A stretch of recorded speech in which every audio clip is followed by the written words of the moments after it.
Right, it's time to make some people mad again by talking about another EVGA graphics card. And while I already made 2 videos talking about the RTX 38 Ti flagship, the FTW3 Ultra, today I want to talk about what I think is the way better alternative from EVGA, especially if you want to take full advantage of the whole super high power limit which we talked about in yesterday's video, which I highly recommend you check out. It's gonna be up in the iCards. Like, literally, you should check it out, otherwise you may be lost on a lot of the stuff I'm about to talk about. Because today we're talking about its much better equipped brother, the EVGA RTX 38 Ti FTW3 Ultra Hybrid. And as you can probably gather from the name and all the images I've just been showing, it is a hybrid cooled card, meaning that it uses both air cooling and also an AIO water cooling loop. More specifically, the card does still have a proper heatsink and also a single fan on the shroud itself, but also leading out of it you get a 240mm radiator equipped with 2 120mm fans.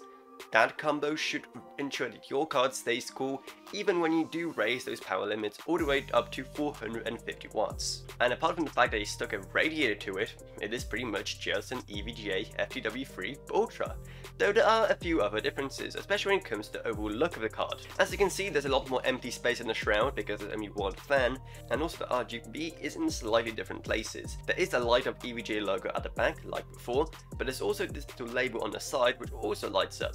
Plus you also get RGB fans, though that last part may be probably a bit controversial, because if you are going for RGB fans in your case, then basic laws of common sense demand that you use the exact same fans throughout your whole case. So you have the exact same RGB effects in all of them, or at least similar ones. So you can either just have those to be the only RGB fans in your entire PC, or you go out and buy several more of these EVGA RGB fans just so you can sync up all your fans in your case. Or if these fans offend you so much, then you could always just buy aftermarket ones and slap them on the rad instead. And I mean, that's pretty much everything as far as changes go. The one disappointing thing they kept in the base model is the fact there's only 4 display outputs at the back, even though with the better cooling solution there's less reliance on having that really big exhaust at the back, so they could have technically squeezed in more display outputs, because as it stands it has 3 DisplayPort 1.4s and only a single HDMI 2.1.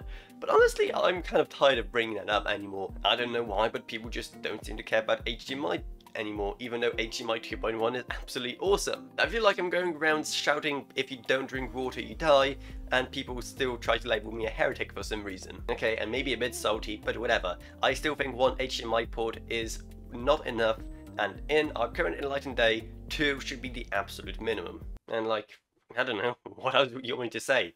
It's pretty much just an FTW3 Ultra, but with water cooling, and thus probably the better choice for most people, especially if you want to overclock this card and make the most out of the 450 watt power limit on it. However, do be warned, because if you just want that kind of high power limit card with water cooling, well, there is another competitor, and that is in the form of the ASUS ROG Strix LC, which also has a 450 watt power limit and also uses a identical cooling setup. So you may also want to look into getting that one instead, and so just deciding which one of these essentially identical cards you'd want to buy.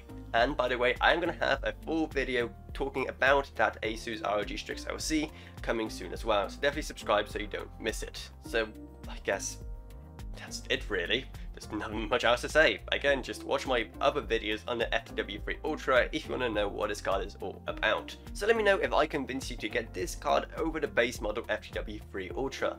I'd definitely love to hear your thoughts on exactly which card is better from EVGA. Also, hey, while you're still here and you want to tell me how much you appreciate me through money, then maybe check out my Patreon, because even $1 a month goes a long way in helping my channel, and it allows me to make way better videos on way more interesting topics.